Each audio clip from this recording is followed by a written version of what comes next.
Hello guys, this is Archana and welcome back in my YouTube channel NLSR Psychological Hub classes. Guys, in last class I was discussed about the evaluation and CCE. CCE के बारे में मैंने आपको उसके AIIMS and उसके objectives और historical background of CCE इसके बारे में डिस्कस किया था। इसके बाद मैंने एक वीडियो और अपलोड किया था जिसमें मैंने आपको non standardized test and standardized test के बीच में डिफरेंस समझाया था ब्लैक बोर्ड के थ्रू। आई होप गाइज आपने वो वीडियो अवश्य देखा होगा और वो कॉन्सेप्ट आपको क्लियर हुआ होगा। अगर वीडियो अभी तक नहीं देखा है तो प्लीज़ वॉच द वीडियो। अभी मैं आपको यहाँ पर भी थोड़ा सा स्टैंडर्डाइज्ड और नॉन स्टैंडर्डाइज्ड के बीच क्या डिफरेंस है इसके बारे में बात करूँगी। उससे पहले मैं गाइस आपको कुछ जनरल आपसे बात करना चाहूँगी। जैसे कि आपको पता है CTET जो एग्ज़ाम है आपका पोस्टपोन हो गया है, बट ऐसा नहीं है कि एग्ज़ाम कभी होगा नहीं, राइट। तो हमें जो एक कंटिन्यूटी है अपनी पढ़ाई में उसमें स्टॉप नहीं लाना है। अपनी पढ़ाई को रेगुलरली जैसे कर रहे थे, हो सकता है आप जितना माइंड सेटअप किए होंगे आप 3 घंटे 4 घंटे अपना पढ़ाई कर रहे होंगे, बट आप एटलीस्ट अब आप इतना कर सकते हैं कि आप कुछ रोज़ अपना जो प्रैक्टिस सेट है उससे क्वेश्चन सॉल्व कीजिए और कॉन्सेप्ट जो अब आपके पास टाइम है, जो आपके फ्रेशर्स हैं जो फर्स्ट टाइम CTET देने जा रहे थे उनके लिए बहुत ही अच्छा ये गोल्डन अपॉर्चुनिटी है। वो अपने और भी सारे कॉन्सेप्ट क्लियर कर सकते हैं और उसके बाद प्रैक्टिस सेट को सॉल्व भी कर सकते हैं। Guys you know very well that without CTET and TET you can't become a teacher, government teacher. Even आजकल प्राइवेट स्कूल्स में भी आपको CTET और TET को कंपलसरी कर दिया है। और अब आप जब इस फील्ड में टीचिंग फील्ड में ही हैं तो आपको ऐसे समझना है कि आपको ये कंपलसरी है और आपकी जो आने वाली जो आपका करियर है उसका फर्स्ट स्टेज अब यही है। B.Ed DLED ये तो आपका एक कोर्स हो गया, राइट, बट आपको जॉब के लिए आपकी फ़र्स्ट स्टेज यही है। तो आपको अपने माइंड आपको डेली मोटिवेट होना है। मैं आपको रोज़ आपकी क्लास लूँगी। जो मेरे ग्रुप के जो टीम है सारे टीचर्स आपके क्लासेस लेंगे। हो सकता है कि आपका मनोबल अभी थोड़ा डाउन हो रहा हो कि पेपर तो होने वाला नहीं है, बट आपको यही सिचुएशन है, इसी टाइम पे आपको अपना मनोबल डाउन नहीं करना है। आपको अपना जो एक पढ़ाई का जो लेवल है वो बनाए रखना है, राइट। धीरे धीरे ही सही, अभी आप एग्ज़ाम की वजह से बहुत ज़्यादा आप परेशान होकर बहुत ज़्यादा जो आपका प्रेशर हो जाता है एग्ज़ाम का उसके थ्रू आपका अकॉर्डिंग पढ़ाई कर रहे होंगे, बट अब आप धीरे धीरे ही सही आप अपनी पढ़ाई को कंटिन्यू रखिए, ठीक है। और KV के स्टूडेंट्स जो KV की प्रिपरेशन कर रहे हैं उनके लिए मैं बता दूं कि आपका इंग्लिश पेडागॉजी के क्वेश्चंस भी कभी कभी मोस्टली 1 या 2 क्वेश्चंस आपके इंग्लिश पेडागॉजी से आ जाते हैं। और TGT में भी तो आप अदरवाइज़ DSSS भी अगर आप TGT देने जाएंगे और KV का भी TGT PGT इंग्लिश के स्टूडेंट्स की मैं बात कर रही हूँ, PGT अगर कोई इंग्लिश है तो आपको इंग्लिश पेडागॉजी आपका ये मान लीजिए कि आपका एक कंपलसरी पोर्शन है, तो आपको सभी को इसको पढ़ना है। मैं CTET के जितने भी टॉपिक हैं उसको क्लियर करने के बाद जस्ट आपकी ग्रामर स्टार्ट कर दूँगी। अदरवाइज़ डे बाय डे हफ्ते में मेरी क्लास CTET पेडागॉजी की और एक क्लास ग्रामर की। I am thinking about this, ठीक है। बाकी आपसे मैं ग्रुप में और आपसे डिस्कशन कर लूँगी, जैसा कि आपका जो आपका मन है वैसा होगा वैसा करूँगी। वेल स्टार्ट करते हैं आज का अपना लेक्चर। फर्स्ट मैं आपको बता रही थी कि standardized tool and non standardized tool, otherwise standardized techniques test और non standardized test. Standardized test की मैंने आपको कुछ कैरेक्टरिस्टिक्स बताई थी, ऑब्जेक्टिविटी, रिलायबिलिटी एंड वैलिडिटी, है ना।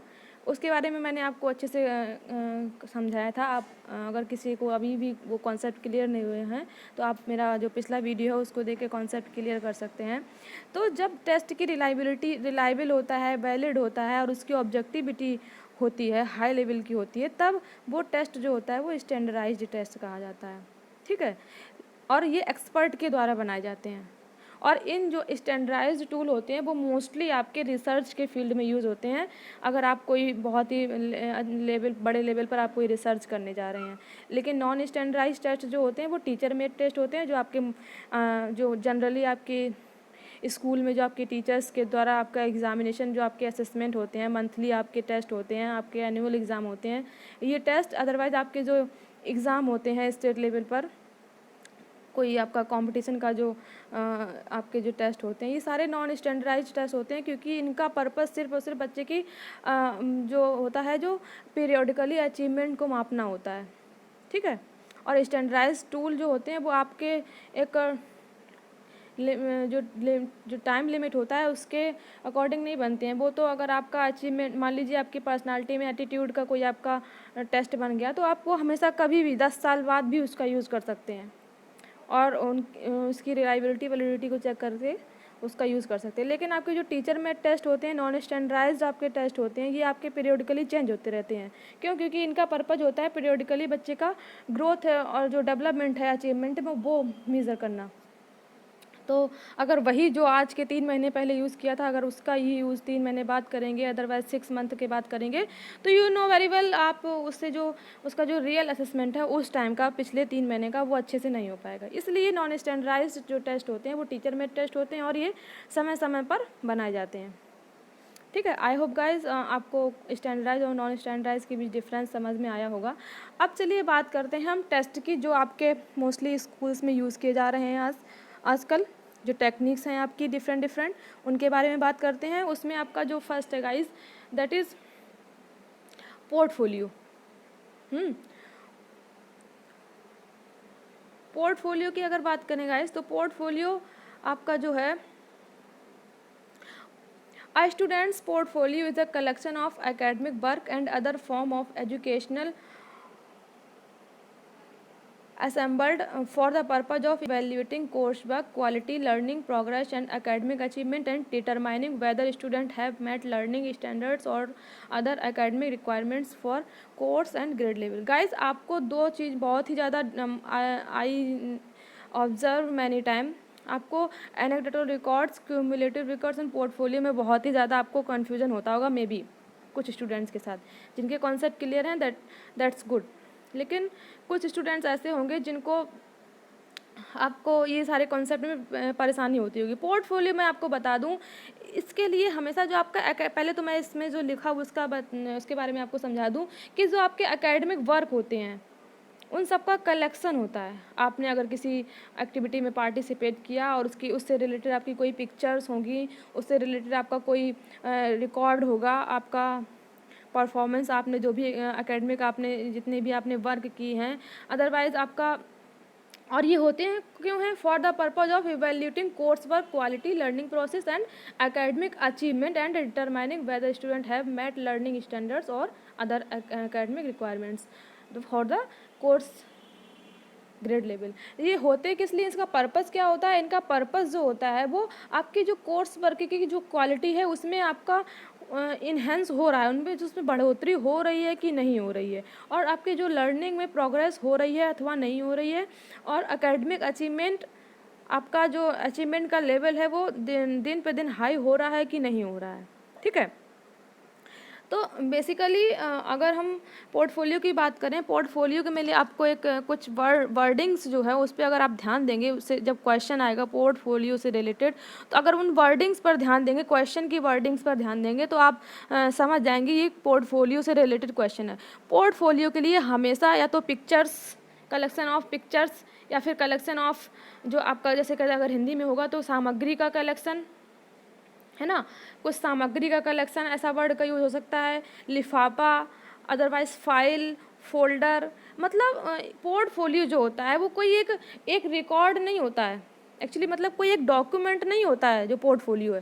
Portfolio is a type of file, it is type of folder, जिसमें कि आपके एकेडमिक वर्क से रिलेटेड आपकी जो सामग्री है, जो आपके कह सकते हैं जो जैसे कि उसमें आपकी पिक्चर्स, आपका न्यूज़पेपर की कटिंग्स, आपने कोई प्रोजेक्ट वर्क किया है उससे रिलेटेड आपकी कुछ अगर इनोवेटिव चीज़ है वो रखी जा सकती है। आप कहीं अगर गए वहाँ से रिलेटेड आपका कुछ अगर आपने लर्निंग में प्रोग्रेस की है उसके लर्निंग के प्रोग्रेस के दौरान आपका कुछ मटेरियल है ना, उस दौरान अगर आपने कुछ आपसे आपके परफॉर्मेंस से रिलेटेड कुछ सामग्री, मतलब फ़िलहाल मतलब बेसिकली जो पोर्टफोलियो में है फाइल, फोल्डर, लिफाफा, अदरवाइज़ कलेक्शन वर्ड का यूज हो सकता है, सामग्री वर्ड का यूज हो सकता है, इन सारी चीज़ों का यूज हो सकता है। तो पोर्टफोलियो बेसिकली क्या होता है, पिक्चर्स। पोर्टफोलियो तो पी से आप पिक्चर्स याद रख सकते हैं, collection of pictures and many collection of many things. ठीक है, अब बात करते हैं anecdotal record and cumulative record. Cumulative record का मैंने गाइस यहाँ पर मैंने लिखा नहीं है, बट मैं आपको समझाऊंगी what is anecdotal record and what is cumulative record. Anecdotal record की अगर बात करें, ये आपके क्वेश्चन शीट में आया हुआ है, what is anecdote, what is anecdote. Anecdote की अगर बात करें, anecdote is a short summary of an incident. ठीक है, एनेक्डोटल रिकॉर्ड्स में क्या होता है, आपके जन्म से लेकर के और आप जो प्रेजेंट आपका जो टाइम है स्कूल में आप जो बिता रहे हैं, अदरवाइज आप स्कूल्स की एक्टिविटीज़ का भी, स्कूल के पहले जो आपके घर में आपके लाइफ में जो एक्टिविटीज़ का जो आपकी घटित होती हैं उनका एक शॉर्ट समरी, एक शॉर्ट स्टोरी, उनको शॉर्ट स्टोरी में एक लिखा हुआ जो कलेक्शन होता है, रिकॉर्ड्स, कलेक्शन नहीं रिकॉर्ड्स, एक आपका कह सकते हैं एक डायरी टाइप की होती है, उसमें हर एक इवेंट का पीरियोडिकली हो या ना हो ऐसा ज़रूरी नहीं है। क्यूमुलेटिव में आपको बताएंगे कि पीरियोडिकली होता है। उससे क्या होता है, इंसिडेंट के अकॉर्डिंग आपका एक शॉर्ट समरी लिखी होती है, जैसे कि फॉर एग्जांपल, और उसका क्या पर्पज़ होता है अभी मैं आपको अपने शब्दों में समझाऊंगी और आप उसको अप्लाई करके अपने शब्दों में ही समझिएगा। ठीक है, वर्डिंग्स पर भी ध्यान दीजिएगा, क्वेश्चन के वर्डिंग्स पर हमेशा ध्यान दीजिएगा। एनेक्डोटल रिकॉर्ड से रिलेटेड अगर कोई क्वेश्चन पूछा जाए, आपका पोर्टफोलियो से कोई क्वेश्चन पूछा जाए, अदरवाइज आपका क्यूमुलेटिव रिकॉर्ड से कोई क्वेश्चन पूछा जाए, उन क्वेश्चंस की वर्डिंग्स पर ज़रूर ध्यान दीजिएगा। तो एनेक्डोटल रिकॉर्ड में क्या होता है, जैसे कि फॉर एग्जाम्पल अगर बच्चा स्कूल में कोई एक्टिविटीज़ हो रही है जिसमें आग का यूज़ हो रहा है, ठीक है, और देखा टीचर्स ने ऑब्जर्व किया, उसके जो टीचर्स होंगे उन्होंने ऑब्जर्व किया बच्चा आग से डर रहा है, ठीक है, तो वो क्या करेंगे, उनके एनेक्डोटल रिकॉर्ड में वो चेक कर सकते हैं क्या इसकी लाइफ में ऐसी कोई घटना हुई है जिससे ये इसका जो होता है इसको ये फोबिया हो गया है। ठीक है, तो अगर बच्चों को कोई फोबिया होते हैं, कोई डर होता है, कोई अगर उनकी लाइफ में कुछ कम्युनिकेशन के फील्ड में हेजिटेशन होते हैं, तो इनसे रिलेटेड आपका बैकग्राउंड हिस्ट्री चेक की जाती है। क्या आपकी लाइफ में कुछ ऐसी चीज़ें हुई हैं, कुछ ऐसे इंसिडेंट हुए हैं जिसकी वजह से आपकी लाइफ आपकी जो ये पर्सनालिटी ऐसी हुई है, राइट। इसलिए आपका एनेक्डोटल रिकॉर्ड्स आपके रखे जाते हैं। और जन्म से लेकर के आपके प्रेजेंट जो आपका स्कूल एज है, इस यहाँ तक की लाइफ में जो भी आपकी लाइफ में आप अगर कहीं घूमने गए हैं, लेकिन ये क्या होता है याद रखिएगा, ये शॉर्ट स्टोरी होती है। यहाँ पर मैंने लिखा भी है आपका, anecdotal record is an examination that is written like a short story.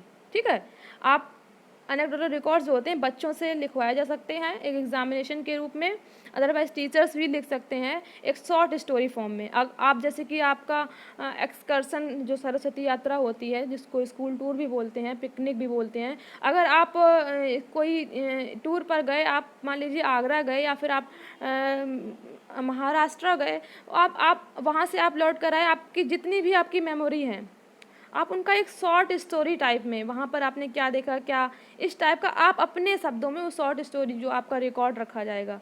अगर आप कहीं भी कोई आपने एक्टिविटीज़ में पार्टिसिपेट किया, स्टेट लेवल अदरवाइज किसी भी स्कूल लेवल पर एक्टिविटीज़ में पार्टिसिपेट किया, डिस्ट्रिक्ट, उसका एक शॉर्ट समरी, हर एक मतलब इंसिडेंट आपकी लाइफ में जो हो रहे हैं उसका एक शॉर्ट समरी जो रिकॉर्ड्स में भरा जाएगा। ठीक है, ध्यान रखिएगा गाइस, वर्डिंग्स पर ध्यान रखिए। पोर्टफोलियो क्या होगा, एक कलेक्शन ऑफ रिकॉर्ड्स होगा। कलेक्शन होगा मतलब, कलेक्शन का मतलब कई सारी चीज़ों का कलेक्शन, पिक्चर्स स्पेशली जो होता है पिक्चर्स का कलेक्शन होता है। लेकिन एनेक्डोटल रिकॉर्ड्स क्या होते हैं, एक कह सकते हैं एक मान लीजिए आपने डायरी टाइप में जो हेडिंग जो डायरी होती है, हालांकि डायरी एक अलग चीज़ है, डायरी जैसा ही उसका फॉर्मेट होता है, उसमें हेडिंग्स लिखी होती हैं। अदरवाइज़ आप अपने वर्ड्स में अपने जो इंसिडेंट होते हैं उनको आप लिखते हुए शॉर्ट समरी टाइप में लिखते हुए चलते हैं। इसका रीज़न क्या होता है? इसका रीज़न ये होता है, अगर बाई चांस स्टूडेंट की लाइफ में कुछ ऐसा हो रहा है कि उसका कोई, अगर टीचर्स उसका रीज़न जानना चाहें कि what is the reason behind this, तो आप उनके बच्चे का एनेक्डोटल रिकॉर्ड्स को, समरी को चेक कर सकते हैं। ओके, अब बात करते हैं क्यूमुलेटिव रिकॉर्ड की। गाइस, क्यूमुलेटिव रिकॉर्ड की अगर बात करें, क्यूमुलेटिव आपने वर्ड सुना भी होगा, ठीक है। क्यूमुलेटिव वर्ड जो होता है, संचयी अभिलेख इसको भी बोलते हैं, संचयी अभिलेख, ठीक है। संचयी अभिलेख की अगर बात करें तो संचयी अभिलेख क्या होते हैं, ये जो एनेक्डोटल रिकॉर्ड से किस तरीके से डिफरेंस है, ये इस तरीके से डिफरेंस है। क्यूमुलेटिव रिकॉर्ड्स में आपकी जो पर्सनल अचीवमेंट हैं, जो आपके स्कूल, जो क्लास की एक्टिविटी, मतलब जो आपकी पढ़ाई से रिलेटेड, ठीक है, वो आपने क्लास में सब्जेक्ट स्पेसिफिक, जो क्यूमुलेटिव रिकॉर्ड्स होते हैं वो सब्जेक्ट स्पेसिफिक होते हैं। पर्टिकुलर सब्जेक्ट में आपने कितना ग्रोथ किया है, कितना आपने, जो आपकी प्रोग्रेस कितनी हुई है। आपके जो फर्स्ट यूनिट टेस्ट में साइंस में मान लीजिए आपके 30% या फिर आपके 40% नंबर आए हैं, सेकेंड यूनिट टेस्ट में आपके आए हैं, तो वो आपके क्यूमुलेटिव रिकॉर्ड में लिखे जाएंगे। और जब आपका सेकेंड यूनिट टेस्ट होगा तो उसके, मान लीजिए आपके अगर 60% नंबर आए हैं, फिर आपके थर्ड में 70%, फिर आपके आगे 50%, फिर आए आपके 80%, ठीक है। तो आपका जो कह सकते हैं, जो नंबर्स जो होते हैं आपके सब्जेक्ट में, डिफरेंट नंबर्स होते हैं हर एक एक्टिविटीज़ में जो मिलते हैं, वो सारे रिकॉर्ड जो होते हैं, वो सारी जो रिकॉर्ड्स का जो कलेक्शन, वो रिकॉर्ड होता है, एक फॉर्मेट होता है, वो क्यूमुलेटिव रिकॉर्ड कहलाता है। वो किस लिए होता है? वो बच्चे की जो इस सब्जेक्ट में जो डिफरेंट सब्जेक्ट हैं उसमें कितना प्रोग्रेस हो रहा है, इसलिए होते हैं। इसका बेस्ट एग्जांपल है गाइज आपका जो मार्कशीट होती है ना, जो आपकी मार्कशीट होती है वो क्यूमुलेटिव रिकॉर्ड का एक बेस्ट एग्जांपल है। आई होप गाइज आपको portfolio, anecdotal records and cumulative record में डिफरेंस समझ में आया होगा। अगर आपको फिर भी कोई, अगर आपको डाउट है, you may ask in comment box also and in group also. Guys, अब बात करते हैं नेक्स्ट, आपका जो इवैल्यूएशन की टेक्निक है जो आपके स्कूल्स में आजकल यूज़ हो रही है, दैट इज़ चेकलिस्ट। चेकलिस्ट की अगर बात करें, checklist usually offer a yes और no format in relation to student illustration of particular criteria. This is similar to a light switch, the light is either on और off. They may be used in recording observations of an individual, a group और a whole class. Guys, जो checklist होती है वो yes और no के format में आपको भरनी होती है। आपको मान लीजिए आपके, अगर पूछा जाए, अगर आपके इंग्लिश के जो आपके टीचर्स हैं, अगर आपसे क्वेश्चन किया जाए जो उनके इंग्लिश टीचर की जो टीचिंग स्ट्रेटजीज़ है, अदरवाइज टीचिंग जो मेथड है, यू लाइक, ठीक है, उससे रिलेटेड मान लीजिए 5 क्वेश्चन दे दिए जाएँ कि उनकी स्पीकिंग स्किल अच्छी, आपको कैसी अच्छी लगती है, हाँ और ना। तो अगर आप हाँ, या तो हाँ करेंगे या ना करेंगे। जैसे कि यहाँ पर एग्जांपल भी दिया होगा, ये ऐसे ही है बिल्कुल, जैसे कि लाइट को, जो स्विच की जो बटन होती है उसको या तो ऑफ़ किया जा सकता है या तो ऑन किया जा सकता है। इन 2 ऑप्शन के अलावा कोई और ऑप्शन नहीं होता है ना। अब आप, वो बात अलग है, आप शरारत करके, जैसा कि मैं भी बचपन में बड़ा अच्छा लगता था मुझे, उसको इस तरीके से उस पोजीशन में ला देना कि वो एकदम जो होता है स्ट्रेट हो जाती है, ना बंद होती है ना खुलती है। ये एक शरारत हो गई है ना। लेकिन जो जनरली होता है, जो लाइट के जो स्विच होता है वो या तो खुला हुआ होगा, अदरवाइज वो बंद होगा।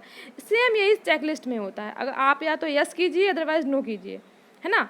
कोई भी आपका क्वेश्चन आपसे किया जा रहा है, आप उसके बारे में या तो यस करिए या तो नो करिए। तो इस टाइप का जो फॉर्मेट होता है ये चेकलिस्ट होता है। और इसका यूज़ जो होता है वो ऑब्जर्वेशन जो होता है वो इंडिविजुअल भी आपका ऑब्जर्व किया जा सकता है, ग्रुप में भी किया जा सकता है और एक क्लास में भी किया जा सकता है, ठीक है।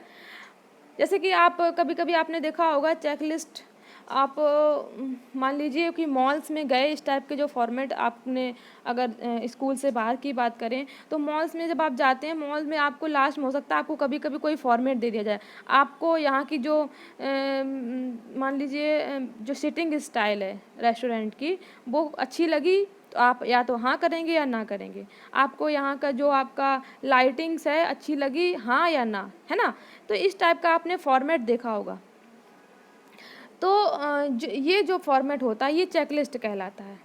ठीक है, चेक एक तरीके से चेक करना, या तो यस करिए अदरवाइज नो करिए। ठीक, नेक्स्ट जो आपका टूल है guys that is rating scale. Rating scale के बारे में अगर बात करें, मापनी होती हैं कई, इसके रेटिंग स्केल के कई टाइप्स हैं, जो आपके न्यूमेरिकल हैं, आपके पिक्टोरियल हैं, इस तरीके से कई उसके जो उसके टाइप्स हैं जो मापनी होती हैं। जो रेटिंग स्केल है, रेटिंग स्केल मतलब आपका मापनी, है ना। इसके आपके अगर बात करें, इसका फॉर्मेट आपने ज़रूर देखा होगा। फॉर्मेट कैसा होता है कि आपसे जैसे कि क्वेश्चन में सेम रहे, चेकलिस्ट वाले ही, आपको मॉल में आप गए और आपको वहाँ का सिटिंग अरेंजमेंट अच्छा, मतलब सिटिंग अरेंजमेंट कैसा लगा, इस टाइप के इसमें क्वेश्चन हो सकते हैं। तो यहाँ पर क्या होगा, जो यहाँ पर होगा वो इस टाइप का फॉर्मेट होगा। मान लीजिए आपका रेटिंग स्केल का मैं अगर फॉर्मेट बनाऊँ, इस टाइप का एक यहाँ पर आपके क्वेश्चंस लिखे रहेंगे यहाँ पर, और कई डिग्री में होगा। रेटिंग स्केल के जो आंसर करने होते हैं उसके आंसर की कई डिग्री होती हैं। यहाँ पर ऐसे सर्कल बने होंगे। एक ये फॉर्मेट है, मैं आपको बता रही हूँ। यहाँ पर मान लीजिए आपको क्वेश्चन यहाँ पर लिख दिया गया यहाँ पर कि आपको यहाँ का सिटिंग अरेंजमेंट, कॉलेज, मान लीजिए कॉलेज का ही आपने ऑब्जर्वेशन किया, कॉलेज की जो फैसिलिटीज़ हैं उससे रिलेटेड आपका ऑब्जर्वेशन लिया। आपका जो एक जो आपका क्या मानना है कॉलेज की फैसिलिटीज़ के बारे में, एक आपको फॉर्मेट दिया गया। तो यहाँ पर क्वेश्चन लिखें, मान लीजिए यहाँ पर क्वेश्चन लिखे हैं आपको स्कूल का जो एनवायरनमेंट है कैसा लगा। तो यहाँ पर आंसर की कई डिग्री में आपको आंसर देना होगा, मतलब उन डिग्री कई डिग्री होंगी। या तो गुड, यहाँ पे गुड लिखा होगा, यहाँ लिखा होगा वेरी गुड, यहाँ हो सकता है आपका इनडिफरेंट, यहाँ पर बैड, यहाँ पर वेरी बैड। ठीक है, तो ये जो जो डिफरेंट डिग्री में जो आप आंसर करते हैं, आप इतनी सारी डिग्री में कोई एक जगह आंसर करेंगे। या तो आप अच्छा बताइए, या बहुत अच्छा बताइए, या इनडिफरेंट मतलब ठीक, या फिर बुरा, या फिर बहुत बुरा। तो होता है ना कभी कभी आप मान लीजिए आपके कई आपने स्कूल में कोई टीचर है, इसके बारे में किसी ने पूछा कि अच्छा वो कैसा पढ़ाते हैं, तो आपके मुंह से निकला सर अच्छा पढ़ाते हैं, ठीक पढ़ाते हैं। लेकिन हो सकता है जो इसका कोई फेवरेट स्टूडेंट है वो उतनी ही देर में कह दे सर बहुत अच्छा पढ़ाते हैं वो मैथ, उनके जैसा कोई इंग्लिश अदरवाइज किसी भी सब्जेक्ट के टीचर ले लीजिए वो कोई नहीं पढ़ा सकता। लेकिन हो सकता है जब कोई स्टूडेंट ऐसा भी हो, सर मुझे तो अच्छा नहीं लगता, बुरा पढ़ाते हैं। हो सकता है कोई स्टूडेंट जो हो उनको ना पसंद करता हो, वो कहते सर बहुत बुरा पढ़ाते हैं। तो ये क्या हुआ, उनकी टीचर्स की जो टीचिंग स्किल की कितनी सारी डिग्री में आंसर मिल गया। किसी ने अच्छा कहा, किसी ने बहुत अच्छा कहा, किसी ने कहा सर ठीक पढ़ाते हैं, किसी ने कहा बुरा, किसी ने कहा बहुत बुरा। ठीक है, तो इस टाइप का जो फॉर्मेट होता है ये फॉर्मेट आपका कहलाता है रेटिंग स्केल। ठीक है, और यहाँ पर I have also written here rating scale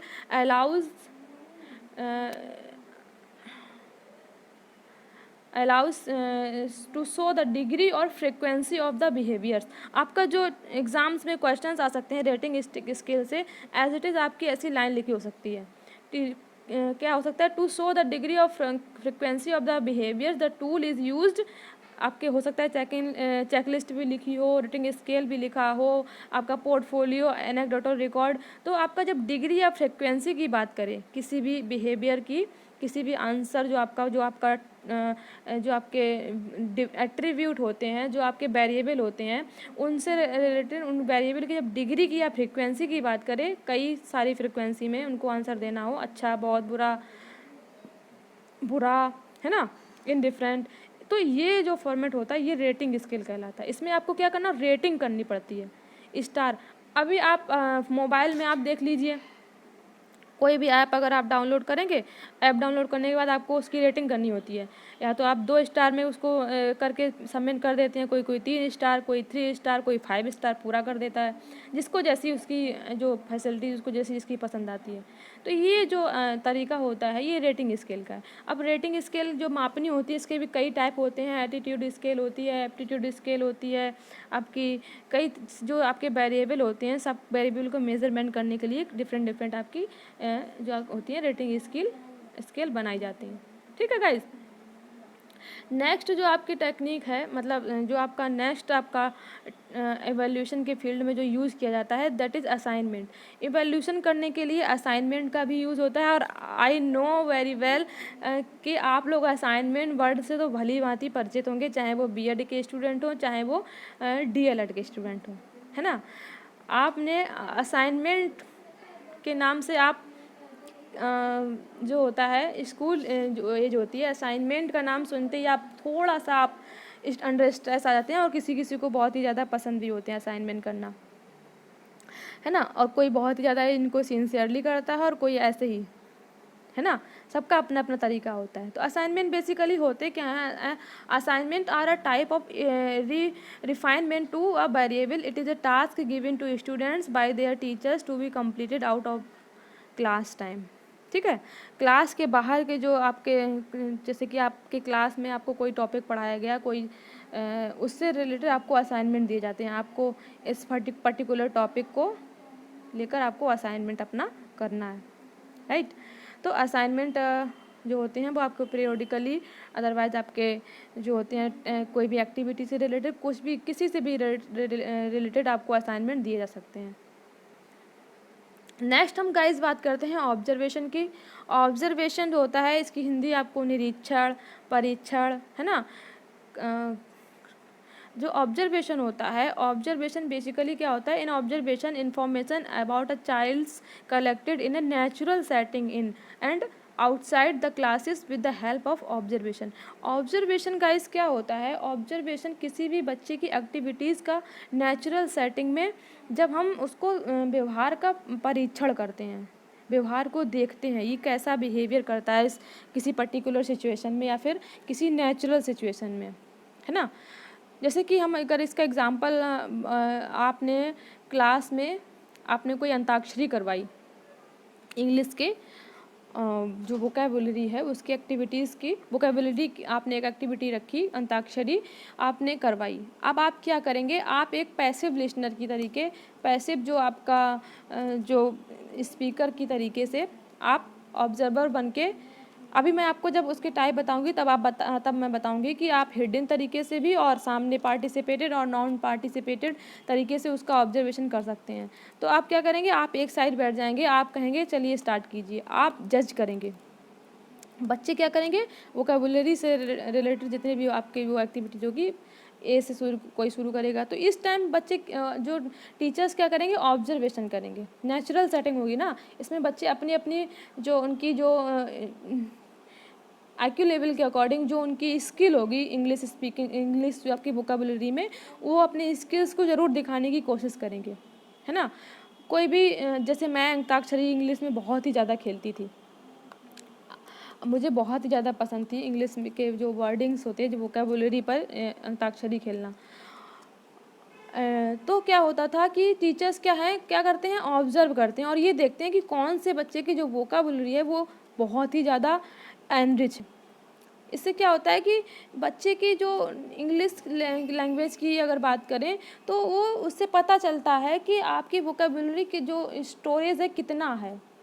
इससे कई सारे बच्चों के बारे में टीचर्स फिर लास्ट में फाइनली बताते हैं, अच्छा इस बच्चे की वोकैबुलरी है जो वो काफ़ी एनरिच है, काफ़ी इसके जो वर्ड्स हैं, इसको 1000 वर्ड्स, 5000 इस तरीके से वर्ड्स याद हैं, है ना। तो ये कैसे हो पाता था? ये ऑब्जर्वेशन के थ्रू होता है।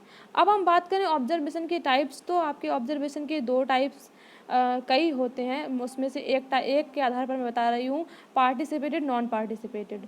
आप क्या कर सकते हैं? पार्टिसिपेटेड में आप खुद अंताक्षरी में आप प्ले कर सकते हैं, आप खुद खेल सकते हैं, आप भी किसी टीम की तरफ से एक प्लेयर की तरीके खेल सकते हैं। और उस दौरान आप ऑब्ज़र्व भी कर सकते हैं। अदरवाइज़ आप सामने रहकर जब आप उसको जज की तरीके ही अगर आप उसको जज करेंगे तो ये आपका कहलाएगा पार्टिसिपेटेड। और जब आप हिडन तरीके से, जब आप बच्चों को पता भी नहीं चलेगा कि मेरा ऑब्जर्वेशन किया जा रहा है, तो वो कहलाएगा नॉन पार्टिसिपेटेड। और ये एक्टिविटी आप जैसे कि या तो क्लास के बाहर खड़े होकर, अदरवाइज सीसीटीवी अगर क्लास में लगी है वो अपने आप जो आपका चैम्बर है वहाँ पर मॉनिटर पर जो आपका उसको ऑब्जर्वेशन उसके थ्रू ऑब्जर्वेशन कर सकते हैं। जो आपकी रिकॉर्डिंग आप कर सकते हैं, करवा सकते हैं रिकॉर्डिंग को सुन करके। इस तरीके से आप नॉन पार्टिसिपेटेड तरीके से भी ऑब्जर्वेशन कर सकते हैं। और गाइज इसकी जो सिचुएशन होती है या तो नेचुरल भी हो सकती है, जैसे कि ये नेचुरल सिचुएशन होगी, इसको किसी ने मतलब बच्चे होंगे नेचुरली अपना बिहेवियर करेंगे, है ना, नेचुरल आपका बिहेव करेंगे कैसे भी हो, तो इसको नेचुरल। कभी कभी क्या होता है कि कोई सिचुएशन इससे भी अगर नेचुरल सिचुएशन की बात करें तो मान लीजिए कि बच्चे खेल रहे हैं ग्राउंड में, है ना, तो जब बच्चे खेलते हैं तो नेचुरली ही खेलते हैं। अगर उनको ये पता हो कि हमको कोई ऑब्जर्व नहीं कर रहा है तो उस सिचुएशन को नेचुरल सिचुएशन कहते हैं। अदरवाइज जैसे कि आप कहीं पिकनिक पर गए और आप साइलेंटली बैठे हैं और बच्चे एंजॉय कर रहे हैं और बच्चों को पता भी नहीं चल रहा है, तो नेचुरल सिचुएशन में बच्चों के जो रियल जो उनके जो एटीट्यूड्स होता है, पर्सनालिटी से रिलेटेड जितने भी आपके वेरिएबल एटीट्यूड है, आपकी क्या आईक्यू लेवल है, आपका क्या एक पर्टिकुलर चीज़ के लिए आपके क्या एप्टीट्यूड है ना, इस तरीके की जो आपकी एक्टिविटीज़ का जो पता करना होता है तो ऑब्जर्वेशन टीचर्स करते हैं और फाइनल कोई एग्ज़ाम निकालते हैं, रिजल्ट निकालते हैं। नेक्स्ट जो है वो मैं बात करूँगी क्वेश्चनायर की। Questionnaire are the frequently applied tool for finding out what children know, think, imagine and feel. जो क्वेश्चनायर होती है, प्रश्नावली, आपकी क्वेश्चनायर आपके फिल करवाई जा सकती है इवैल्यूएशन असेसमेंट में।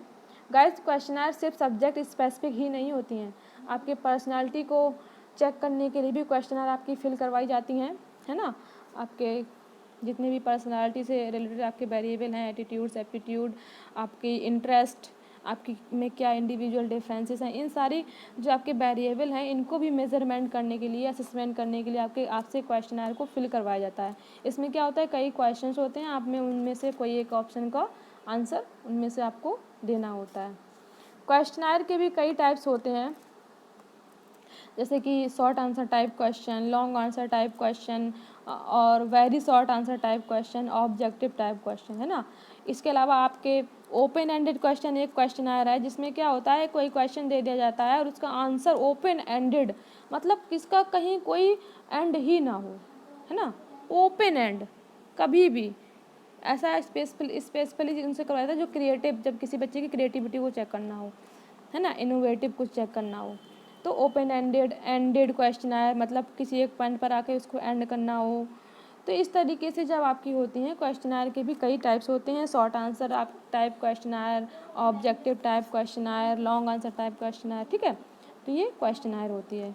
नेक्स्ट आपका जो है डॉक्यूमेंट एनालिसिस।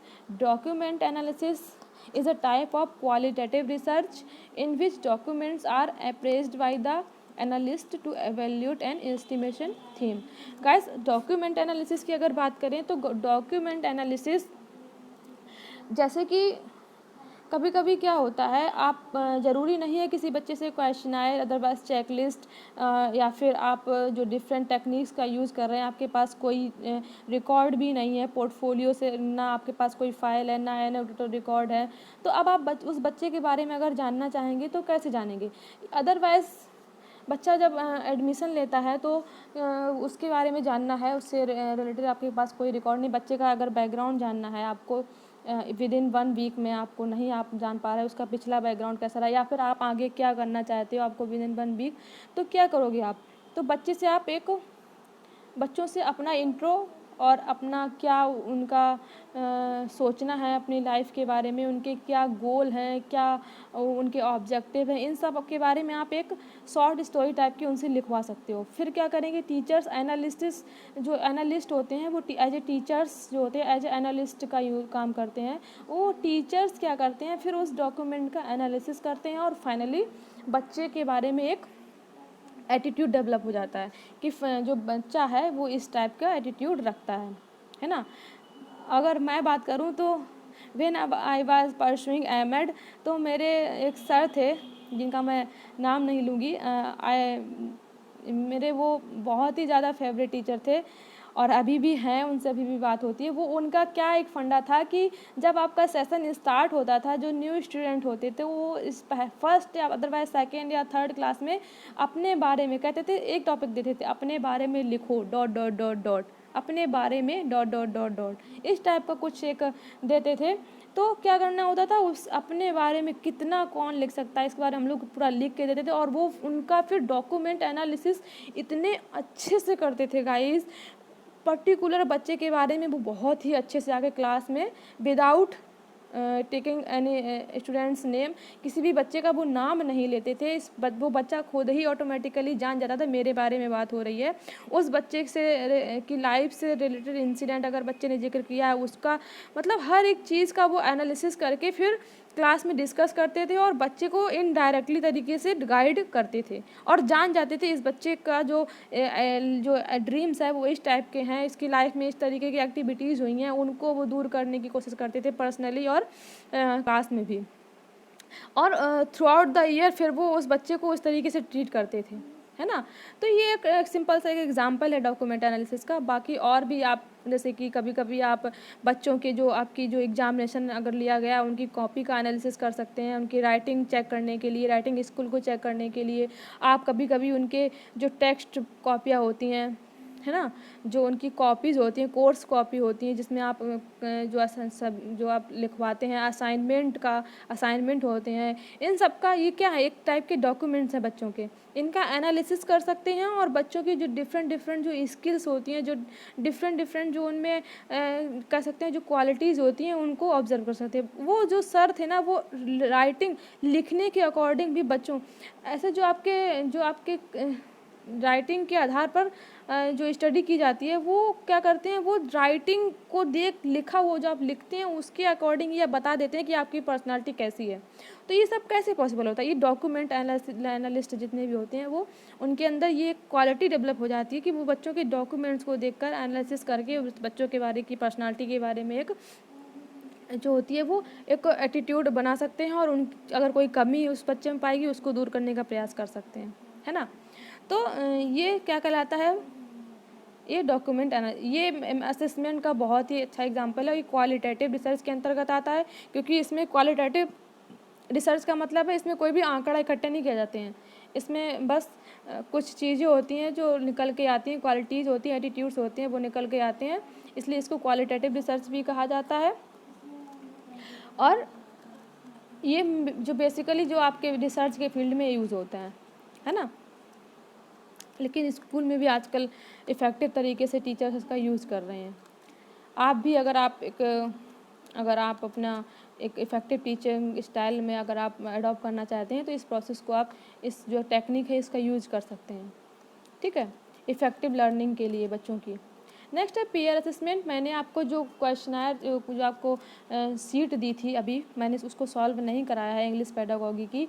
मैंने देखा है उसमें जो एक क्वेश्चन था वो पीयर असेसमेंट, और नम्रता ने भी एक क्वेश्चन किया था पीयर असेसमेंट से रिलेटेड। पीयर असेसमेंट जो होता है, peer assessment is a process of collegial feedback on the quality of teaching. It is a process whereby the द स्टूडेंट्स और द पीयर्स ग्रेड असाइनमेंट और test based on teachers benchmark. जो teachers की जगह पर जब आपके पीयर जो मेंबर होते हैं, आपका जो साथी समूह होते हैं, जब वो आपको मेज़रमेंट आपकी जो आपको पहले तो ऑब्ज़र्व करते हैं आपकी एक्टिविटीज़ का, फिर आपकी एक्टिविटीज़ का मेज़रमेंट करते हैं, नंबर देते हैं कुछ और एक फाइनल रिजल्ट निकालते हैं, तो ये जो असेसमेंट कहलाता है ये पीयर असेसमेंट कहलाता है। आपको माइक्रो टीचिंग याद होगी, आपके माइक्रो टीचिंग में आपको याद होगा कि आपके जो क्लासमेट होंगे वो उन्होंने पेयर असेसमेंट बहुत ही अच्छे से अगर किया होगा तो आप में जो कमियां रही होंगी उनको आपने दूर किया होगा, है ना। जो आपके सच में जो अच्छे बेस्ट फ्रेंड होते हैं वो आपकी कमियों का भी बताते हैं ज़रूर, डेफिनेटली, और बताना भी चाहिए। जैसे कि आप में अगर कम्युनिकेशन की प्रॉब्लम है, आप में हो सकता है आपको जो आपकी जो आपका देखने का जो तरीका होता है, आई कांटेक्ट होता है, आई कांटेक्ट किसी किसी का अच्छा नहीं होता है, वो पहले बेंच पर बैठे स्टूडेंट पर ही ध्यान देता रहता है, उसको ही पढ़ाता रहता है।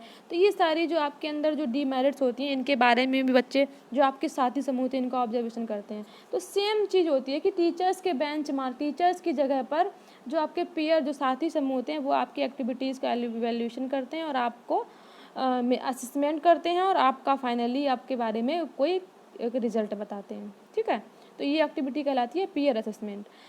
लास्ट है, लास्ट बट नॉट लीस्ट, आपकी जो, क्योंकि बहुत ही सारी टेक्निक्स हैं, हो सकता है कोई छूट रही हो, लेकिन ये फ़िलहाल इस वीडियो में लास्ट है। क्लोज टेस्ट, क्लोज टेस्ट से रिलेटेड आपका एक क्वेश्चन सीटेट में आया हुआ है, मैंने इसलिए इसका यहाँ पर जिक्र किया हुआ है। A cloze test is an exercise test और assessment consist of the portion of the text with certain words removed. Cloze test आपको अगर कॉम्पिटेटिव एग्जाम की प्रिपरेशन कर रहे होंगे गाइज, आपको अच्छे से पता होगा कि क्लोज टेस्ट होते हैं वो आपका कोई एक पैराग्राफ होते हैं, बेसिकली आपके लैंग्वेज के जो आपका पेपर होता है उसमें आपका इसका ज़्यादा इस टाइप के जो आपका टेक्निक है यूज़ की जाती है। क्या होता है कि आपका पैराग्राफ होता है उसको बहुत ही कम शब्दों में एक पैराग्राफ लिखा होता है, लेकिन बीच बीच के जो वर्ड्स होते हैं सर्टेन वर्ड्स रिमूव्ड, वो रिमूव कर दिए जाते हैं। आपको वहाँ पर वर्ड्स को भरना होता है कि यहाँ पर कौन सा वर्ड आ सकता है ना।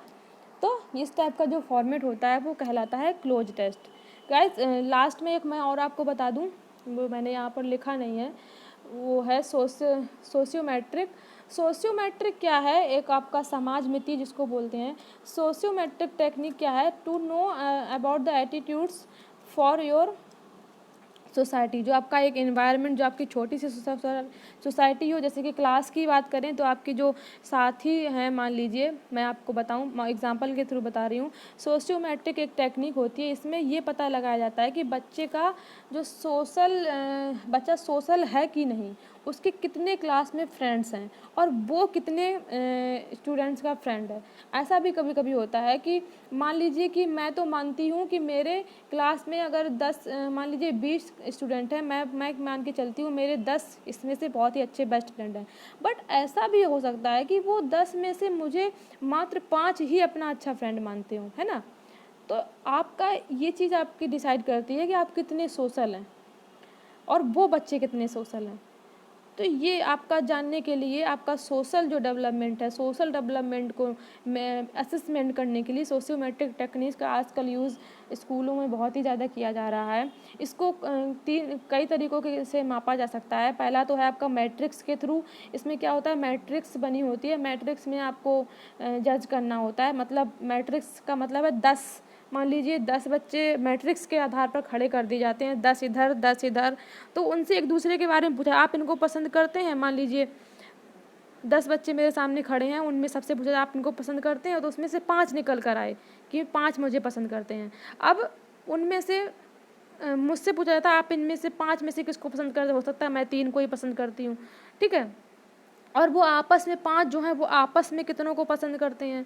तो इस तरीके के मैट्रिक्स। एक होता है सोशियोग्राम, ये आपका क्वेश्चन आपके पूछा गया है सीटेट में।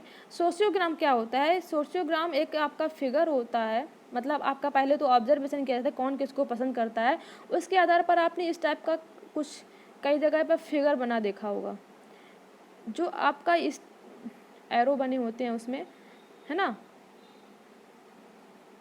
कभी कभी ये दोनों तरफ से बने होते हैं, कभी कभी ये एक तरफ से बने होते हैं। ये मान लीजिए ए स्टूडेंट है, ये मान लीजिए बी है, ये सी है, ये डी है ना, ये ई है। अब क्या होगा, इन एरो के इस सोशियोग्राम को फिगर को देख के हम पता लगा सकते हैं कि कितने स्टूडेंट एक दूसरे को पसंद करते हैं और कितने एक तरफ से एक को पसंद करते हैं। मान लीजिए ए का मैंने अगर ई की तरफ लगाया है ना, ई की तरफ लगाया है तो एक तरफ से एरो लगा है। इससे क्या प्रूफ हो रहा है, ए तो ई को पसंद करता है बट ई जो है वो ए को पसंद नहीं करता है। वहीं अगर हम डी और बी की बात करें तो डी भी बी को पसंद करता है और बी भी डी को पसंद करता है। दोनों तरफ से आपके एरो लगे हुए हैं। इस तरीके से सी और डी में भी है, डी सी को पसंद करता है बट सी ई को पसंद नहीं करता है। ए डी को पसंद करता है बट डी ई को पसंद नहीं करता है, ए को। तो इस तरीके से एक सोशियोग्राम आपके क्वेश्चन आया हुआ है, सोशियोग्राम टेक्निक का जो यूज होता है वो किस टेक्निक्स के अंडर में यूज होता है, तो दैट इज़ सोशियोमेट्रिक। और क्यों यूज होता है, सोशल डेवलपमेंट, मतलब आप कितने सोशल हैं, आपका एक फ्रेंड सर्किल कितना है, ये सब चीज़ें जानने के लिए जो आपका यूज़ होता है वो कहलाती है सोशियोमेट्रिक टेक्निक। और इसके जो डेवलपर हैं गाइस सोशियोमेट्रिक के, वो हैं मोरैनो। याद रखिएगा, ये क्वेश्चन भी पूछा जा चुका है। मोरैनो है, उन्होंने सोशियोमेट्रिक टेक्निक का डेवलप किया था ये जानने के लिए बच्चे का सोशल डेवलपमेंट कैसा हो रहा है, और कुछ उसके जो एक छोटी सी जो उसका सोसाइटी है, ये बड़े लोगों में भी यूज़ किया सकती है टेक्निक, है ना।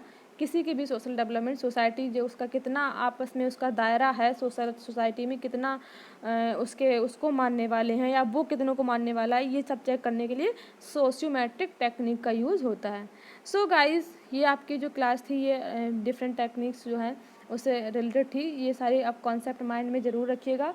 इनसे रिलेटेड जो क्वेश्चन है बहुत ही ज़्यादा पूछे जाते हैं। अब जो मैंने जो क्वेश्चन शीट दी उसका मैं सॉल्यूशन दूंगी, अभी मैं उसको सॉल्व करूंगी और क्वेश्चंस के जो आंसर हैं उनको रिप्लाई करूंगी। आप इस वीडियो को ज़रूर पूरा देखिएगा और प्लीज़ वीडियो को लाइक शेयर करना मत भूलिएगा। अगर आपको वीडियो अच्छे लगे प्लीज़ वीडियो को लाइक कीजिएगा गाइज़। आपका मोटिवेशन ही हमारे लिए मोटिवेशन है। Okay guys, bye bye, take care, next class में मिलते हैं।